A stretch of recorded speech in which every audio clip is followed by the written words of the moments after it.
Ce qu'on ne réalise pas toujours, c'est que lorsqu'un client ne vous paye pas votre facture, eh bien, en réalité, vous êtes pénalisé 3 fois.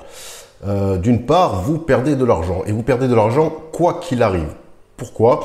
Parce que même si votre client est juste en retard de paiement et qu'il finit par vous payer peut-être une semaine, 15 jours, 3 mois, 6 mois après l'échéance de votre facture, eh bien, le retard qu'il aura pris a toujours un coût. Pourquoi? Eh bien, tout simplement parce que cet argent, vous auriez dû l'avoir avant. Comme je vous l'ai dit, il y a une semaine, il y a un mois, il y a 6 mois.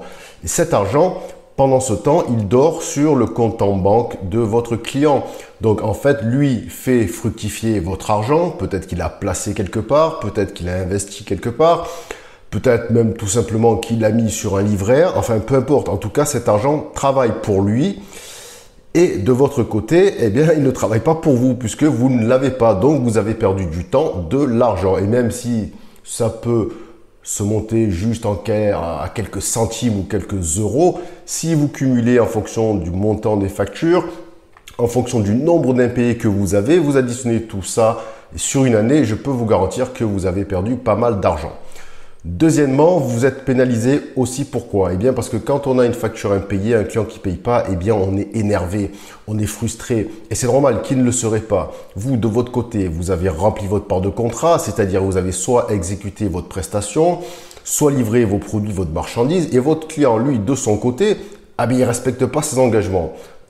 Évidemment, c'est une source de colère et surtout de stress inévitable. Un sentiment, en fait, d'injustice. Comme je l'ai dit, vous faites le job et puis votre partenaire, soi-disant partenaire, client, eh bien finalement, lui, il s'en lave les mains, il ne vous paye pas, il s'en fout. Et c'est une forme de mépris qui est vraiment, j'allais dire, intolérable.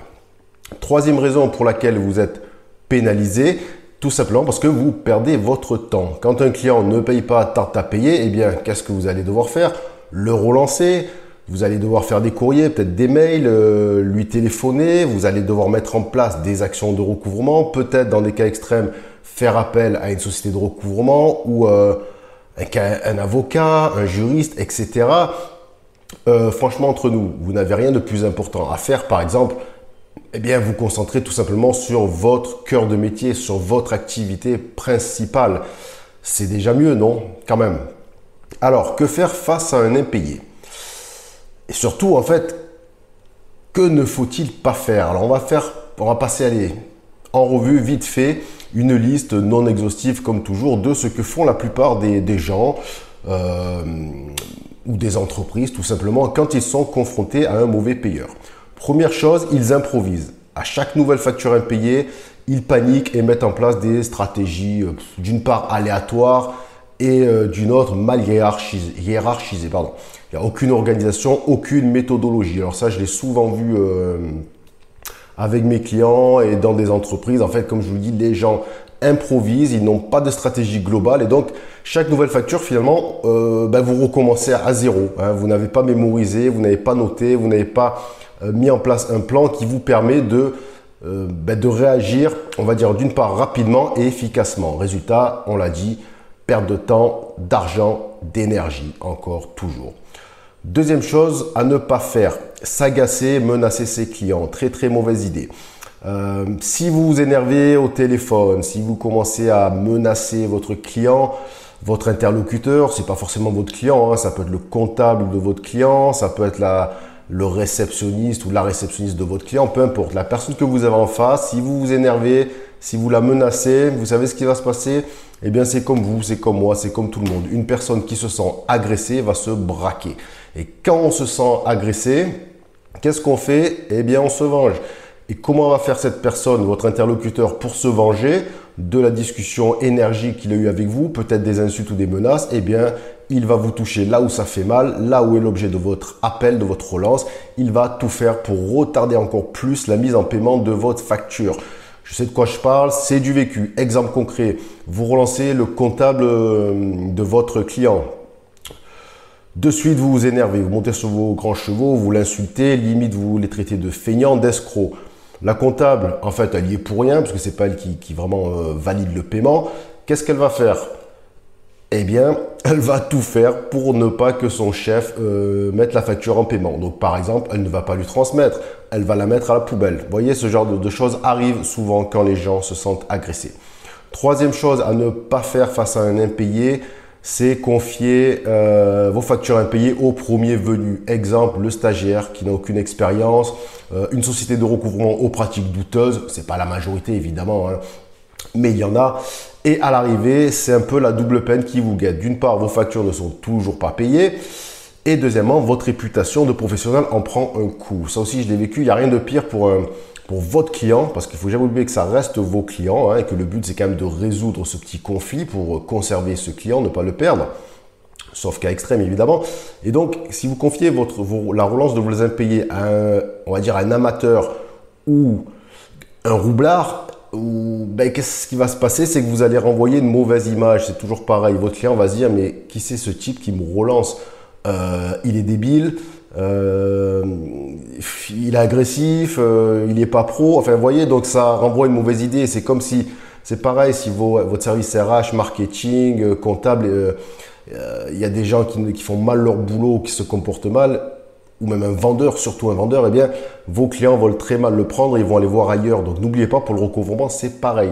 Si vous faites n'importe quoi, si vous confiez vos missions à n'importe qui, ça va abîmer, détériorer votre image. Et n'oubliez pas que à notre époque, avec les réseaux sociaux, avec Internet, quand quelqu'un n'est pas content d'une société ou d'une marque, il le fait savoir et donc ça risque d'être l'effet boule de neige. Donc, en effet, ce que je veux dire, c'est que malgré ce que l'on croit, finalement, le recouvrement de créances, ça consiste pas à gueuler le plus fort possible. Ça consiste pas à menacer ses clients ou prendre des mesures radicales. En tout cas, pas au début, tout du moins. En réalité, le recouvrement, je dirais, peut se comparer à de la vente. N'importe quelle vente. Un bon vendeur, bon, il va pas vous menacer. Il va pas invectiver un potentiel client pour le convaincre d'acheter son produit. Non, sinon c'est qu'il a rien compris. Non, un bon vendeur, qu'est-ce qu'il va faire? Il va vous séduire. Il va vous rassurer, il va négocier, il va vous proposer des solutions adaptées à votre budget, à vos besoins, etc. Question, est-ce que vous achèteriez un smartphone à un vendeur qui vous dirait, à peine vous rentrez dans son magasin, bon allez, vous me l'achetez là tout de suite, vite fait, j'ai autre chose à foutre, ou je vous mets à la porte du magasin? Ben non, bien évidemment. Donc mettez-vous dans la peau d'un client qui est relancé pour un impayé, c'est pareil. Si on le traite comme un voleur, même si parfois ils le sont, hein, n'oublions pas, eh bien, il ne va pas payer, il va s'enfuir. Donc, si vous en avez marre de vous sentir démuni à chaque nouvelle facture impayée, d'avoir toujours cette impression désagréable de travailler gratuitement, parce qu'il est là le problème, c'est que quand on n'est pas payé, on travaille gratuitement. Hein, on s'est levé le bip pour rien parfois. Le client ne paye pas, donc oui, on travaille pour la gloire. Je veux dire, on n'est pas tous l'abbé Pierre. Si vous en avez marre aussi, toujours d'improviser, de courir après vos clients pour qu'ils vous payent enfin, alors l'idée, en fait, c'est de définir enfin, une bonne fois pour toutes, une stratégie globale de recouvrement. Une stratégie au sein de votre entreprise, de votre organisation. J'ai envie de dire même au sein de vous-même, si vous êtes seul, si vous êtes une TPE ou si vous êtes auto-entrepreneur. Peu importe, une stratégie de recouvrement, d'une part, et aussi vous y tenir. Donc l'idée, pour instaurer une bonne stratégie de recouvrement, il y a 4 idées. 1. Trouver un bon support de relance client. Oui, il faut un support pour relancer les clients. On ne fait pas ça à l'arraché avec un carnet de notes ou un post-it. Sinon, on fait n'importe quoi. On s'en sort plus, on se perd. Deuxièmement, c'est d'apprendre les bonnes techniques de recouvrement à mettre en pratique. Le courrier, l'email, le téléphone, la mise en demeure et surtout, ça, vous savez que ça existe, mais surtout savoir quand et comment les mettre en place. Quand agir pour maximiser, toujours pareil, vos chances d'être payé. Improviser, c'est une perte de temps dans le recouvrement ou dans n'importe quoi dans la vie. Quand on improvise, c'est souvent la catastrophe. Troisième chose, c'est de comprendre la structure et le fonctionnement de vos clients. En clair, comme je le dis toujours, on ne relance pas tout le monde de la même façon. Il faut comprendre vos clients, votre typologie client, un mot compliqué, et vous adapter pour vous faire payer. Je veux dire, si vos clients sont des particuliers ou des PME ou un supermarché, un agriculteur, une multinationale, une agence web, j'en sais rien, eh bien, en fonction de la structure de cette entreprise, de ce client, eh bien, il ne va pas falloir le relancer de la même façon. Tout simplement parce qu'il ne fonctionne pas de la même façon. Hein, voilà. Et enfin, pour revenir à ce qu'on disait, définir les rôles au sein de votre entreprise, de votre organisation, que ce soit clair qui fait quoi, qui relance les impayés.